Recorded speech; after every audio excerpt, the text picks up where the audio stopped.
भक्त जनों ने कैसे कैसे अपने प्रभु को पाया, भक्त जनों से कैसे कैसे प्रभु ने खेल रचाया।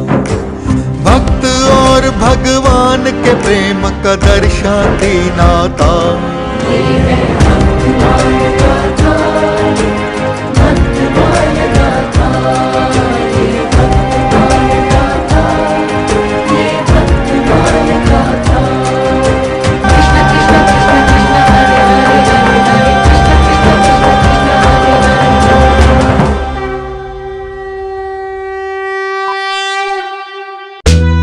कितना अच्छा हो जब आपको मिले नीम से बने shampoo, body lotion, scrub, face wash और हैंड वॉश जिनमें है नीम के कई गुणकारी एक्सट्रैक्ट। आपके लिए लाए हैं 21वीं सदी का नीम का पेड़, नीम पार्का, neem tree of 21st century. परम कृपालुवे श्री सद्गुरु भगवते नमो नमः। जय श्री राधे, जय श्री कृष्ण। अग्रदेव आज्ञा करी भक्तन को यश गाओ, भव सागर के तरण को नाहिन और उपाओ। भक्त भक्त भगवंत गुरु चतुर नाम वपु एक, इनके पद वंदन की नाशत विघ्न अनेक। चारों युगों में, चारों वर्णों में और चारों आश्रमों में एक से एक बढ़ करके रसिक संतजन भक्तजन हुए हैं।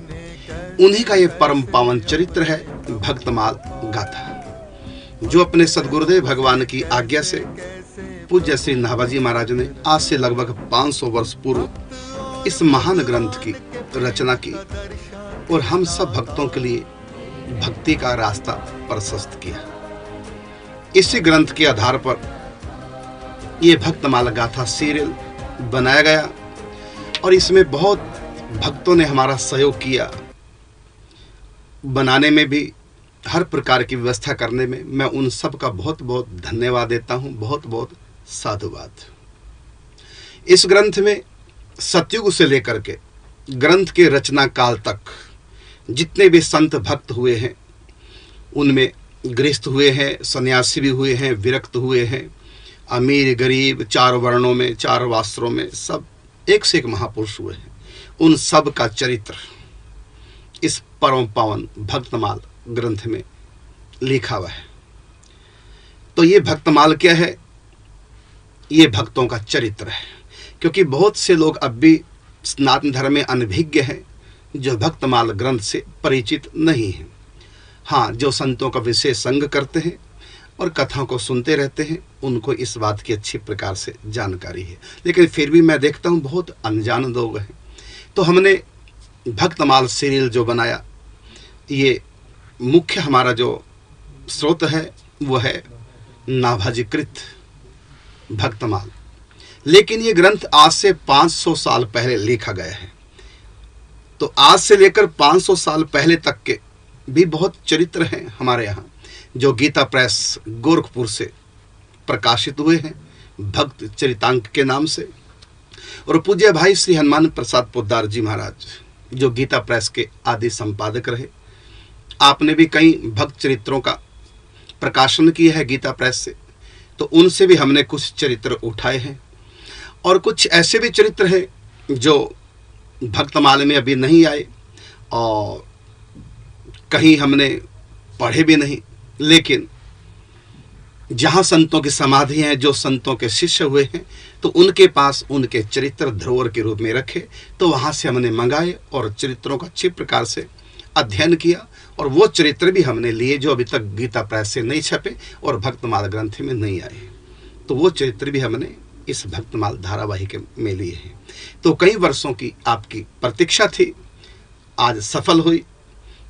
तो मैं एक बार फिर सब भक्तों को बहुत बहुत बधाई देता हूं, और जिन्होंने भी भक्तमाल गाथा सीरियल बनाने में हमारा सहयोग किया, उन सब भक्तों को बहुत बहुत धन्यवाद, बहुत बहुत साधुवाद।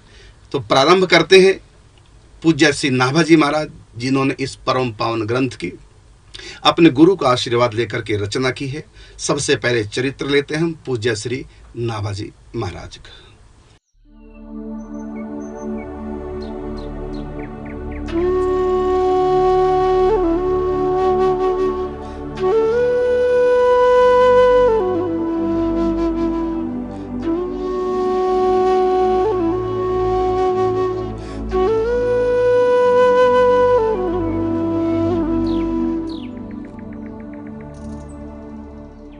कौन हो तुम?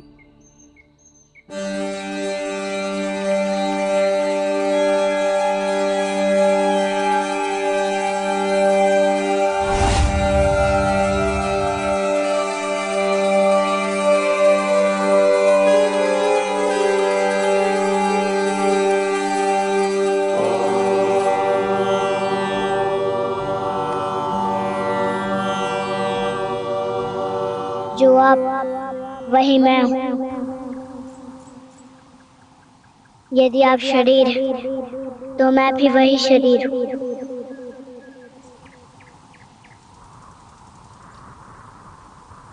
उन्हीं 5 तत्वों से बना शरीर, जिन 5 तत्वों से आपका शरीर बना है। और यदि आप आत्मा हैं, तो मैं भी वही आत्मा हूँ, जिसमें परमात्मा का तत्व जुड़ा हुआ है। बालक, इस जंगल में तुम अकेले क्या कर रहे हो? तुम्हारा कौन है? जो सबका है वही मेरा है।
आपने मेरे पुत्र के साथ ये कैसा अन्याय किया है? मेरा लाल कभी कभी ये संसार नहीं देख पाएगा।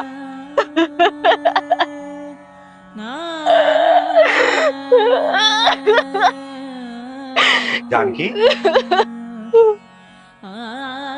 जानकी, तुम रो क्यों रही हो? हैं?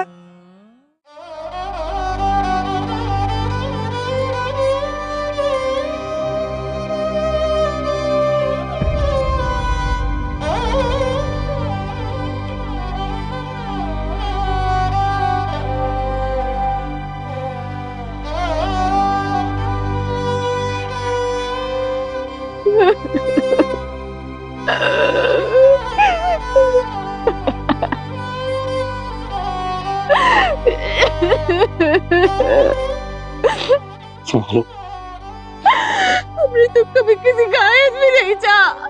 ईश्वर हमारे साथ ऐसा कैसे कर सकते हैं?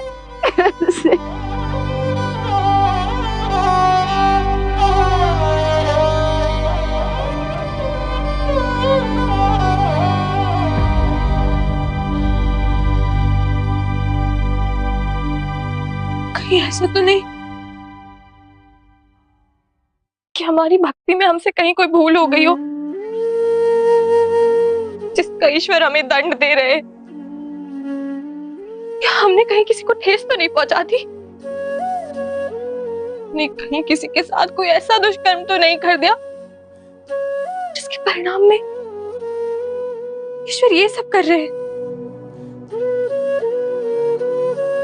लेकिन यदि हमसे वो भूल हुई भी, उसका प्रायश्चित हमसे करवाए, हमारे इस नन्हे बालक से नहीं। नवजात शिशु बिना नेत्रों के कैसे अपना जीवन यापन करेगा?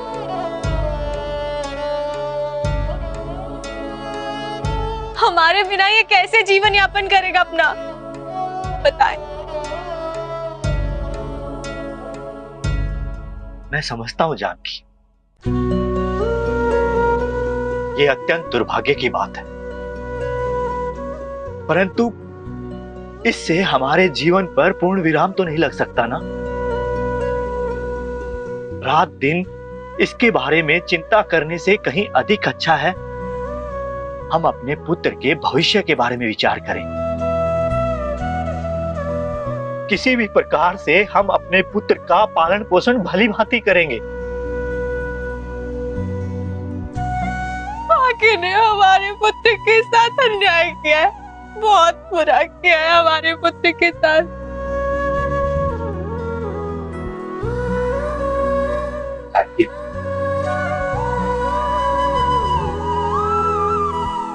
अच्छे लोगों के साथ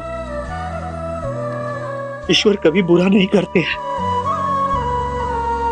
यदि फिर भी हमारे साथ ऐसा हुआ है तो इसमें प्रभु की कोई अवश्य दिव्य योजना रही होगी। दिव्य योजना?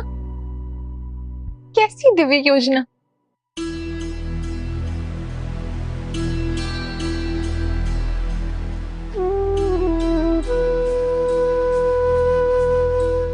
जो भाग्य से युद्ध करके अपनी पहचान बनाए वह श्रेष्ठ माना जाता है। मनुष्य जन्म की परिस्थितियों से नहीं अपितु कर्म के कारणों से इतिहास में जाना जाता है।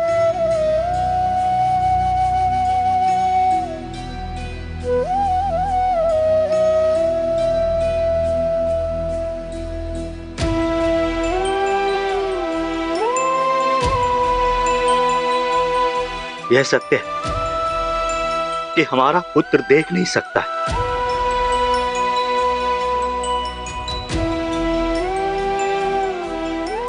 हमारा पुत्र भले ही स्वयं की आंखों से ना देख सके, किंतु आने वाले समय में वह दूसरों को सत्य का मार्ग दिखाने में सक्षम बनेगा।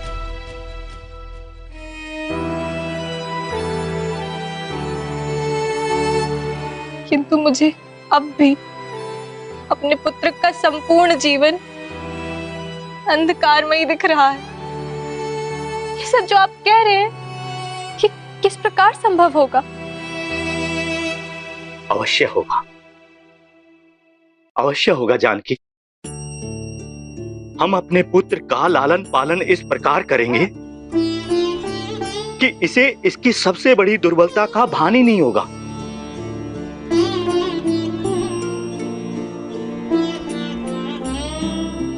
मेरा पुत्र जग में जाना भी जाएगा और माना भी जाएगा, और मेरा पुत्र एक उदाहरण बनेगा जिससे आने वाली कई पीढ़ियां प्रेरणा लेंगी।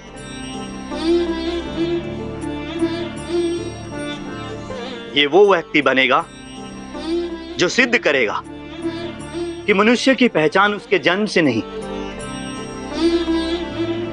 उसके कर्म से होती है। हमारा पुत्र रखेगा बुद्धिजीवियों के ज्ञान का मान, जिसके ज्ञान के समक्ष झुकेंगी महात्माओं की सभा। आकाश से ऊंचा असीम चरित्र होगा, उसका नाम होगा नाभा।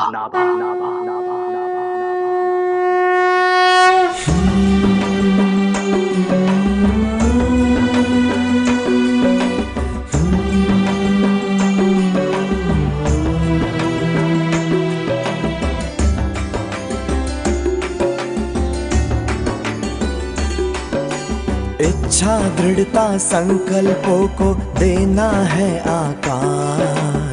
राम ने जिसको जन्म दिया उसे राम करेंगे पार। मेरा अपना हिस्सा है, ये है मेरा संसार। ये सारा ही गाँव है मेरे नाभा का परिवार। राम ने जिसको जन्म दिया उसे राम करेंगे पार। इच्छा दृढ़ता संकल्पों को देना है आकार।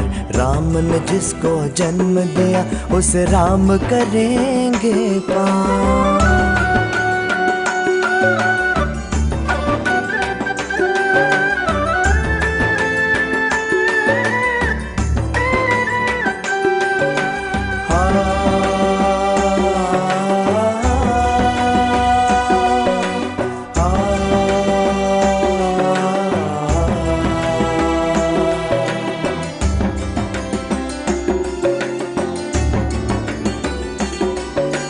भाग्य कर्म से बदल जाएगा, ये जीवन भी खिल जाएगा।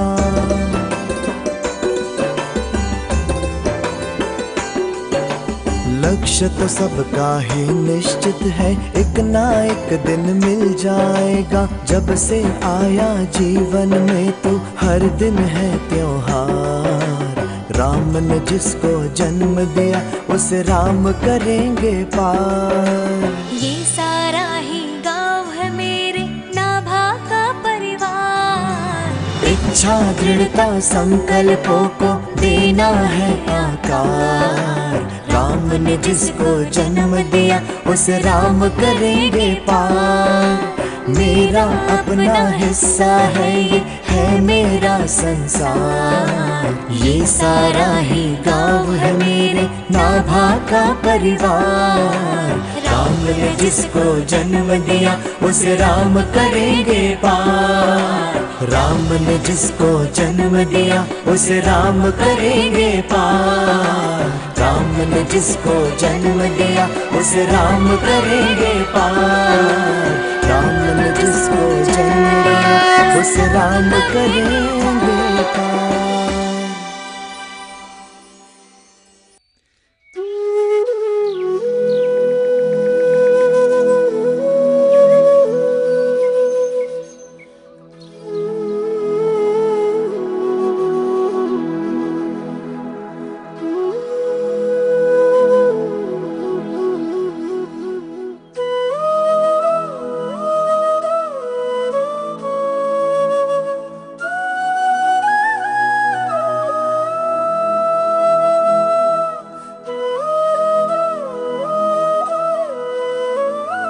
आ गए आप?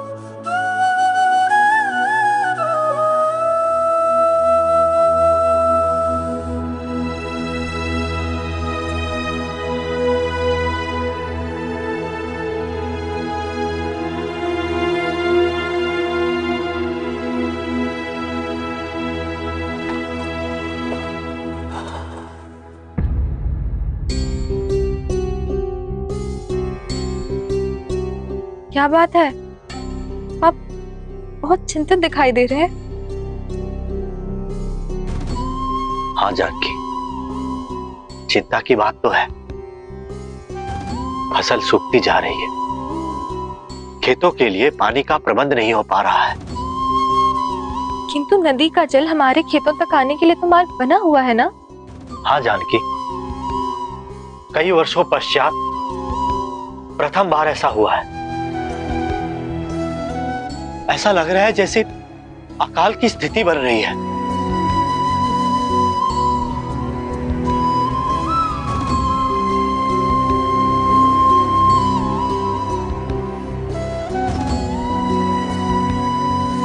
थोड़ा जल ले आओ।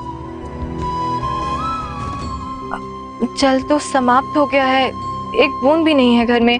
आप कुछ क्षण प्रतीक्षा करें, मैं अभी लेकर आती हूँ। नहीं नहीं, तुम रुको, मैं लेकर आता हूँ। आप दिन भर के थके हारे आए हैं, विश्राम कीजिए, मैं ले आती हूँ। जानकी, विश्राम करने का समय नहीं है। गांव के कुएं और तालाब सूखते जा रहे हैं। हमें शीघ्र ही जल का प्रबंध करना होगा।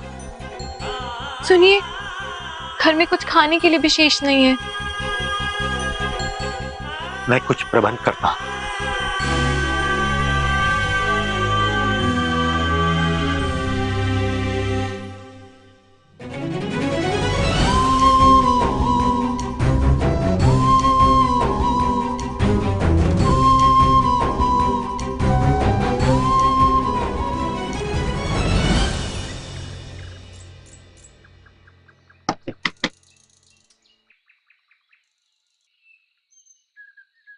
मनोहर,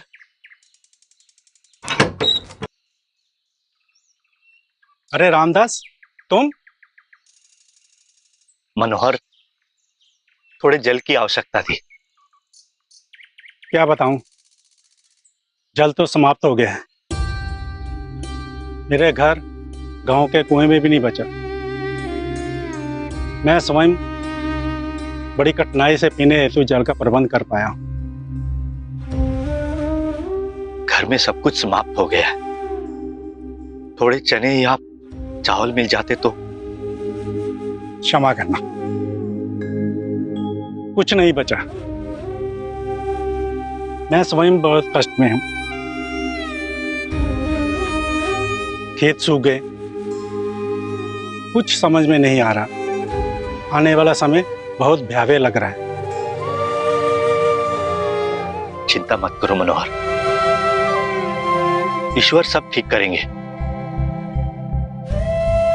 मैं सजीवन के घर होके आ जाता हूं, वहां अवश्य प्रबंध हो जाएगा।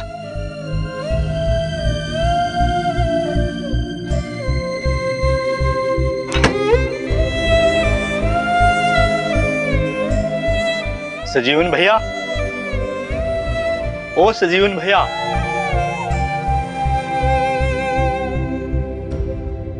राम राम सजीवन।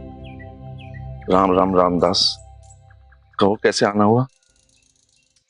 सजीवन भैया, घर में ना तो जल है ना भोजन सामग्री। अगर आपके पास कुछ है तो थोड़ा सा दे दीजिए। कैसे कहूँ रामदास, मेरी स्थिति भी तुमसे भिन्न नहीं है। अब तो ऐसा लगता है कि भूखे ही मरना पड़ेगा।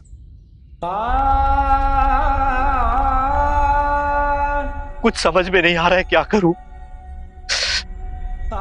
हम स्वयं तो भूखे रह सकते हैं, किंतु घर में छोटा बालक भी तो है, उसे भूख से व्याकुल नहीं देख सकते।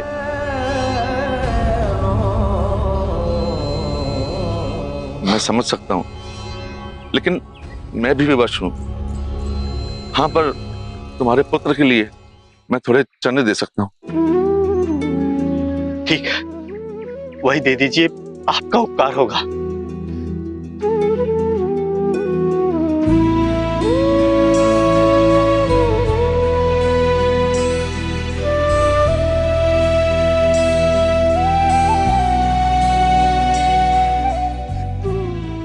बहुत आभार आपका।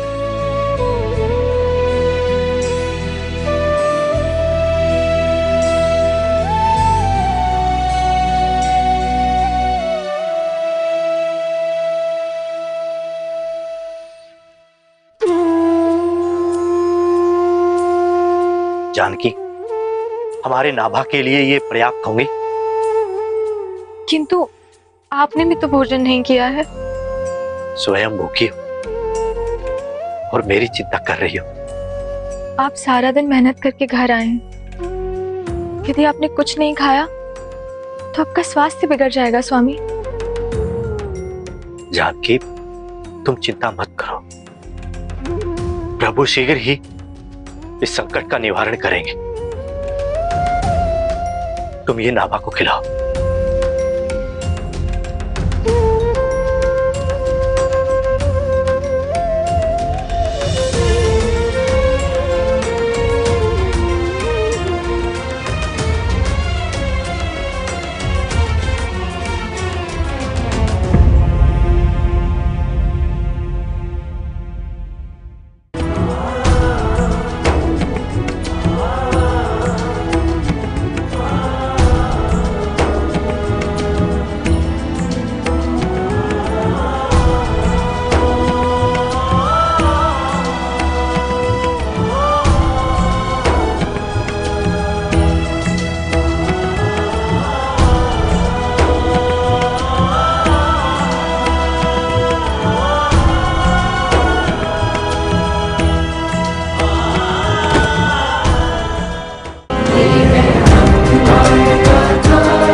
कितना अच्छा हो जब आपको मिले नीम से बने shampoo, body lotion, scrub, face wash और हैंड वॉश जिनमें है नीम के कई गुणकारी एक्सट्रैक्ट। आपके लिए लाए हैं 21वीं सदी का नीम का पेड़, निम्बार्का नीम ट्री।